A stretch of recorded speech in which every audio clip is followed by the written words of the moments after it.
Et pour vous, c'est comment? Est-ce que vous pensez être réceptif à l'état d'hypnose? Commençons par casser une fausse croyance. Tout le monde est réceptif à l'état d'hypnose. Ceux qui estiment ne pas être réceptifs à l'état d'hypnose, eh bien moi je qualifierais cela d'une manière différente. Je dirais qu'ils ont des résistances. Nous avons tous cette porte d'entrée qui permet justement de passer de cet état d'éveil habituel à cet état modifié de conscience. Nous chercherons donc peut-être pour certaines personnes cette porte d'entrée en utilisant un chemin différent. Il existe autant d'états modifiés de conscience qu'il existe d'êtres humains. C'est un peu comme si vous alliez au cinéma pour la première fois.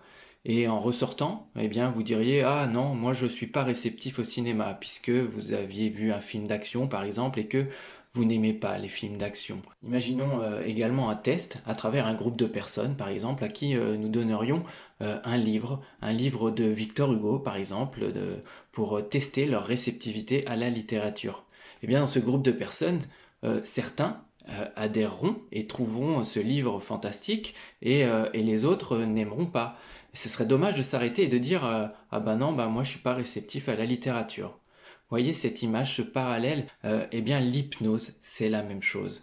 Ce n'est pas parce que un chemin, en l'occurrence celui connu du grand public, ne vous permet pas d'accéder en état d'hypnose que vous n'êtes pas réceptif à l'hypnose.